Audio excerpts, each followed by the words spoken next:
নমস্কার, গৌরাঙ্গ আপনাদের সাথে জঙ্গলমহল এনজিও টিভি বাঁকুড়া থেকে বলছি।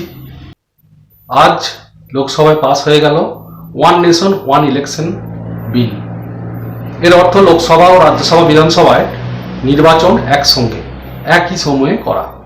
এখন যেমন আলাদা আলাদা সময়ে বিভিন্ন রাজ্যে ভোট হয়, সেটা বন্ধ করে একবারে ভোট করানোর প্রস্তাব। ভোটের রেজাল্ট কি হলো? লোকসভার যে ভোট হয়েছে সেখানে এই ভোটের রেজাল্ট দেখা গেছে।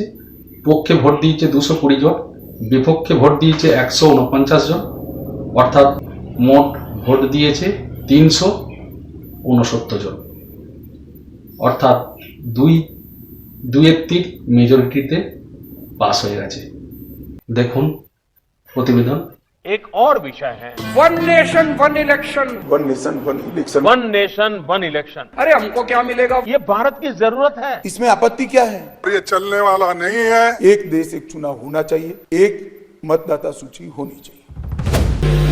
प्रश्न ये कि विधेयक को पुनर्स्थापित करने की अनुमति प्रदान की जाए।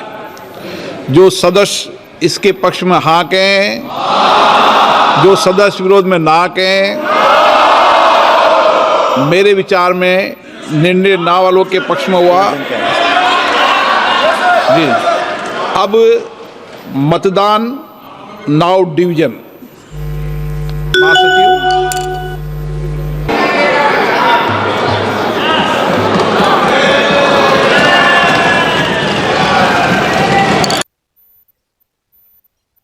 লোকসভা ও সব রাজ্য বিধানসভার নির্বাচন একসঙ্গে।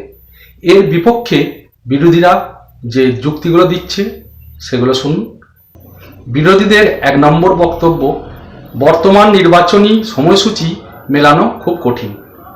অর্থাৎ বলতে চাইছেন এখন অনেক রাজ্যের সরকারের মেয়াদ আলাদা আলাদা, সবগুলোর মেয়াদ একসাথে আনা খুবই জটিল ও সময় সাপেক্ষ। প্রথম ক্ষেত্রে এটা ভাবলে সত্যি একটু সমস্যাদায়ক। প্রথম নির্বাচনের সময় এর জন্য কোনো কোনো রাজ্যের মেয়াদ হয়তো 6 মাস আছে, কোনো রাজ্যের মেয়াদ হয়তো 1 বছর আছে, 2 বছর আছে, 4 বছর আছে। অর্থাৎ এমন ক্ষেত্রে আসবে হয়তো কোনো কোনো রাজ্যের নির্বাচনের 1.5 বছর পরই আবার নির্বাচন হবে। এটা কিন্তু প্রথম ক্ষেত্রেই ঘটবে, পরবর্তী আর কোনোদিন এই সমস্যাটা হবে না। যদিও সমর্থন তুলে নেয়, যদি তারা জোট সরকার হয়, সেক্ষেত্রে তার মেয়াদ যখন থেকে তুলে নেবে, তার সমর্থনগুলো যখন থেকে তুলে নেবে, তার পরবর্তী সময় থেকে যতদিন পর্যন্ত না লোকসভা বা বিধানসভা নির্বাচন হচ্ছে ততদিন পর্যন্ত সেইটা স্থগিতাদেশ থাকবে, কিংবা নির্বাচন হলেও ওর সময়সীমা ওই যতদিন লোকসভা ভোট পর্যন্তই হবে, অর্থাৎ 1 বছর 1.5 বছর, এইটা একটা হতে পারে। দ্বিতীয় নম্বর বিরোধীদের প্রশ্ন, রাজ্যগুলোর ওপর কেন্দ্রের চাপ বাড়তে পারে। একসাথে নির্বাচন হলে কেন্দ্রীয় সরকার বেশি প্রভাব ফেলতে পারে, ফলে রাজ্যগুলোর স্বাধীন সিদ্ধান্ত নেওয়ার ক্ষমতা কমতে পারে।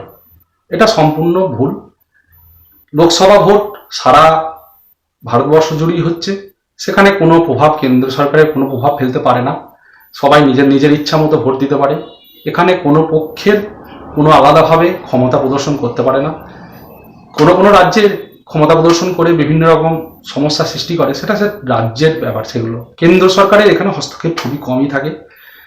বিরোধীদের 3 নম্বর বক্তব্য, আঞ্চলিক দলের গুরুত্ব কমে যেতে পারে। একসাথে ভোট হলে জাতীয় ইস্যু বেশি গুরুত্ব পায়, ফলে রাজ্যভিত্তিক বা ছোট দলগুলো পিছিয়ে পড়তে পারে। ছোট দলগুলো তো ছোট ছোট ইস্যু নিয়ে এসে জনগণের যে কি উপকার করে সে তো আমরা জানি। তারা শুধুমাত্র আঞ্চলিক ভিত্তিক কিছু আদর্শ বা লক্ষ্য নিয়ে ঝামেলা সৃষ্টি ছাড়া কিছু করে না। ওই ছোট্ট ছোট আঞ্চলিক দল, যেটা ওই 10টা 5টা 2টো 1টা ভোট পায়, সেই আঞ্চলিক দলগুলো থাকার থেকে না থাকাই ভালো। এখানে সমস্যা ছাড়া কিছুই নেই। বরঞ্চ সামগ্রিকভাবে ভোট হয়ে যদি বড় বড় দল গঠিত হয়, সেখানে বিরোধী পক্ষ বক্তব্য ভালোভাবে রাখতে পারবে। এখানে কোনো 3 নম্বর পয়েন্টটা কোনো যুক্তিই নেই। বিরোধীদের চতুর্থ বক্তব্য, সমন্বয় করা খুব কঠিন। সারা দেশে একসাথে ভোট করতে গেলে নিরাপত্তা, ভোটকর্মী, ইভিএম সবকিছু ঠিকভাবে জোগাড় করা খুব কঠিন কাজ হতে পারে। এটাও কোনো যুক্তি নেই। কারণ হচ্ছে সারা দেশের লোকসভা যখন ভোট হচ্ছে তখন তো সারা দেশের রাজ্যের বিভিন্ন অংশে ভাগ করে বিভিন্ন তারিখে ভাগ করে ভোট হয়, সেখানে তো কোনো সমস্যা হয় না, ইভিএমও আসে। হ্যাঁ, ইভিএম এর সংখ্যা ডবল হয়ে যাবে, কিন্তু সেই ইভিএম এর সংখ্যা ডবল করার ক্ষমতা নিশ্চয়ই কেন্দ্র সরকারের আছে, বুঝেছে বলেই করেছে। এখানে তো সমস্যা সবাই মিলে সমাধান করাই যাবে। প্রথমবারের ক্ষেত্রে হয়তো একটু সমস্যা হবে, প্রথম যখন ভোট হবে, ওয়ান নেশন ওয়ান ভোট, কিন্তু তারপর থেকে তো এই সমস্যাগুলো আর থাকবে না। ভোট কর্মী তো একই লাগবে, কারণ হচ্ছে যতগুলো বুথ ততগুলি ভোট কর্মী। লোকসভায় যতগুলো বুথ হয় বিভিন্ন ভাগে ভাগ করে ভোট হয়, বিভিন্ন রাজ্যে একদিনে একসাথে ভোট হয় না, তাহলে সেখানে তো কোনো সমস্যা নাই। ভোট কর্মী সমস্যা বা নিরাপত্তা এসব কোনো প্রশ্নই আসছে না। বিরোধীদের 5 নম্বর বক্তব্য, স্থানীয় সমস্যা উপেক্ষিত হতে পারে।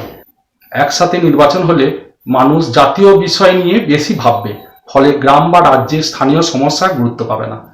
স্থানীয় যখন ভোট হবে তখন স্থানীয় ব্যাপারগুলো তো আমরা দেখি ভোট দিই, আর রাজ্যের যখন ভোট হয়, কেন্দ্রের যখন ভোট হয় তখন কেন্দ্র সরকারকে দেখি আমরা ভোটটা দিই। এখানে ভোটের ব্যাপারটা কোনো প্রভাব পড়তে পারবে না, আগে থেকেই সবাই ঠিক করে রেখে যায়। ভোট দেওয়ার সময় যেহেতু আর ভেবে কেউ ভোট দেয় না, আগে থেকেই ঠিক করা থাকে যে কাকে কে ভোট দেবে, এখানে প্রভাব কিছু পড়বে না। নির্বাচনের প্রচারের সময় যে যা প্রভাব ফেলতে পারবে, জাতীয় দলগুলো তাদের নিজেদের দেশের উন্নতির কথা তুলে ধরতে পারবে, তাকেই মানুষ ভোট দেবে। এখানে প্রভাবের ব্যাপারটা কিছু, এমনও হতে পারে দুটো বিধানসভায় একজনকে ভোট দেবে, লোকসভায় একজনকে ভোট দেবে, এ তো হবেই। কখনোই লোকসভা ভোট বিধানসভায় একজনকে ভোট দেওয়া হয় না, বা হয়তো পাওয়াও যায় না লোকসভাতে তাদেরকে, ওই বিধানসভায় তাদেরকে ভোট দেওয়া হয় আলাদাভাবে। আবার ভারতের কথা ভেবে বা সমগ্র দেশের কথা ভেবে আমরা লোকসভায় আলাদা জনকে ভোট দেব, এটা কোনো সমস্যাই নয়। অর্থাৎ বিরোধীদের বক্তব্য কোনো জোরালো নেই, বরঞ্চ পক্ষে যে যুক্তি রেখেছে সরকার, যে যুক্তি রেখেছে কেন্দ্র সরকার, সেইগুলো আমরা দেখি। কেন্দ্রের বিজেপি সরকারের বক্তব্য, রাজনৈতিক স্থিতিশীলতা বাড়বে, বারবার নির্বাচন না হয় সরকার টানা কাজ করার সময় পাবে। একটা দারুণ ব্যাপার, কারণ হচ্ছে বারবার নির্বাচন হওয়ার জন্য দেখা যায় প্রত্যেকবার 3 মাস করে কর্মচারীরা, সরকারি অফিসাররা ভোটের কাজে যুক্ত হয়ে যায়।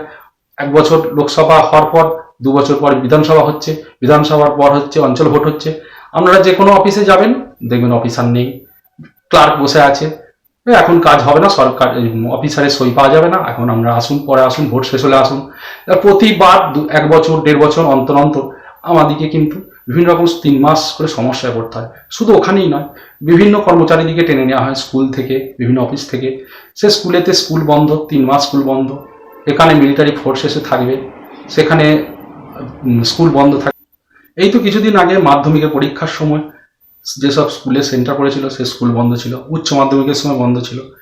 জানুয়ারির 2 তারিখ থেকে স্কুল খোলার 1 মাস পর থেকেই পুরো স্কুল বন্ধ। এরপরে তো হোলি আছে, দোলযাত্রা আছে, তারপর হতে হতে ভোটের দিন ঘোষণা হয়ে যাবে, সুতরাং আবার স্কুল বন্ধ হয়ে যাবে। স্কুল তো হবেই না, ছাত্রদের সিলেবাস শেষ হয় না, এটা একটা বিরাট সমস্যা, অফিসের সমস্যা। সুতরাং এটা একটা বিরাট ব্যাপার। রাজনৈতিক স্থিতিশীলতা যে বাড়ার কথাটা বলছে কেন্দ্র সরকার, এটা একদম যুক্তিযুক্ত কথা। কেন্দ্রের দ্বিতীয় বক্তব্য, বারবার নির্বাচনজনিত অচলাবস্থা কমবে। নির্বাচনের সময় আচরণবিধি লাগে, যার ফলে উন্নয়নের কাজ থমকে যায়, একসাথে ভোট হলে সেই সমস্যা কমে যাবে। এটা একটা বিরাট, নির্বাচনের সময় আচরণবিধি শুরু হয়ে গেলেই দেশের রাস্তাঘাটের উন্নয়ন বন্ধ, যে কোনো কাজ, যে কোনো অফিসের কাজ বন্ধ, কোনো কিছু নতুন করে সরকার উন্নয়নমূলক কাজে হাত দিতে পারবে না। যা আগেরগুলো পাস হয়ে থাকে সেইগুলোই হয়, বাকি আর নতুন করে পুরো 3 মাস কাজ, 3 মাস কেন, তারপরে সরকার গঠিত হওয়ার পরে সেটা আবার সময় লাগে, আরও 3-4 মাস কাজ পুরো থমকে যায়, দেশের উন্নতি নষ্ট হয়। এই যে বারবার এটা 1 বছর 1.5 বছর অন্তর যতবার নির্বাচন হয়, বিভিন্ন অঞ্চল ভোট বলুন, বিধানসভা ভোট বলুন, লোকসভা ভোট বলুন, যেই কোনো ভোটের সময় বন্ধ হয়ে যায় সমস্ত কাজ, উন্নয়ন পুরোপুরি বাধাগ্রস্ত হয়। 5 বছরে ভোট হলে কি হবে, এই সমস্যা থাকছে না, মাত্র 5 বছর অন্তর 3-4 মাস সরকারি কাজ, নতুন করে কাজ হবে না। এদের 1 বছর 2 বছর অন্তর অন্তর কাজটা বন্ধ হয়ে যাবে না। এটা একটা দারুণ ভালো একটা পয়েন্ট। কেন্দ্র 3 নম্বর পয়েন্টে কি বলতে চাইছে, টাকা ও জনবল খরচ কমবে। এটা তো সহজ ব্যাপার, বারবার ভোট হলে বারবার কর্মী নিয়োগ করতে হবে, বারবার বাস ভাড়া করতে হবে, ফোর্স ভাড়া করতে হবে, বহু রকম খাবারের ব্যবস্থা করতে হবে, বিদ্যুতের ব্যবস্থা করতে হবে, এখানে প্রচুর টাকার ব্যাপার। বিধানসভা, লোকসভা, অঞ্চল ভোট, প্রত্যেকটা ভোটে বারবার টাকা খরচ হচ্ছে, প্রচুর টাকা খরচ হয়ে যাচ্ছে, সরকারি কর্মী লাগছে, তাদের কাজ বন্ধ হয়ে যাচ্ছে, এটা তো আগেই বললাম। সুতরাং এই টাকাটাও কমে যাবে, 5 বছর অন্তর একবারই খরচ হবে, ওই প্রতি 2 বছর, 1.5 বছর, 3 বছর অন্তর অন্তর আর খরচ হবে না। এটা একটা খুব ভালো পয়েন্টই দেখতে পাচ্ছি। কেন্দ্র সরকার 4 নম্বর বক্তব্য কি দিচ্ছে, প্রশাসনের কাজ সহজ হবে, সরকারি কর্মীরা বারবার ভোটের কাজে না গিয়ে নিজেদের মূল কাজে মন দিতে পারবে। এটা আগে আমি বললাম, স্কুল, কলেজ, বিভিন্ন অফিস, বিভিন্ন আদালত, বিভিন্ন জায়গার সমস্ত কর্মীদিকে তুলে নিয়ে যে এইসব কাজে যুক্ত করতে হচ্ছে বারবার, সেই কাজ থেকে আর তাদেরকে তুলতে হচ্ছে না। তাহলে আমরা যে কোনো সময় যে কোনো কাজে গিয়ে আমরা কাজটা করতে পারবো। বছরে শুধুই অফিস বন্ধ, শুধুই অফিসার নেই, আগে যেটা আমারও ঘটেছে, আমার নিজেরও ঘটেছে, আপনাদেরও নিশ্চয়ই অনেকেরই ঘটেছে, এই সমস্যা থেকে বিরাট একটা সুবিধা পাওয়া যাবে। 5 নম্বর কেন্দ্র সরকারের বক্তব্য, ভোট দুর্নীতি ও কালো টাকা কমতে পারে। বারবার নির্বাচনে কালো টাকার ব্যবহার বাড়ে, একসাথে ভোট হলে এই সমস্যাটা কিছুটা কমতে পারে। এটা অবশ্য ওনারা বলছেন কিছুটা কমতে পারে, পুরোপুরি নয়। কারণ হচ্ছে বারবার ভোট হলে টাকাটা জোগাড় করে এই যে বিভিন্নভাবে ভোটকে প্রভাবিত করা, সেই প্রভাবিত করা থেকে কিছুটা কমবে। অত টাকার যোগান তো থাকবে না, তাহলে সমস্ত টাকাকে বিভিন্ন জায়গায় ডিস্ট্রিবিউট করার জন্য যে টাকাটা প্রয়োজন হবে সেই টাকাটা জোগাড় করে উঠতে পারবে না, একটু প্রভাবটা কম হবে।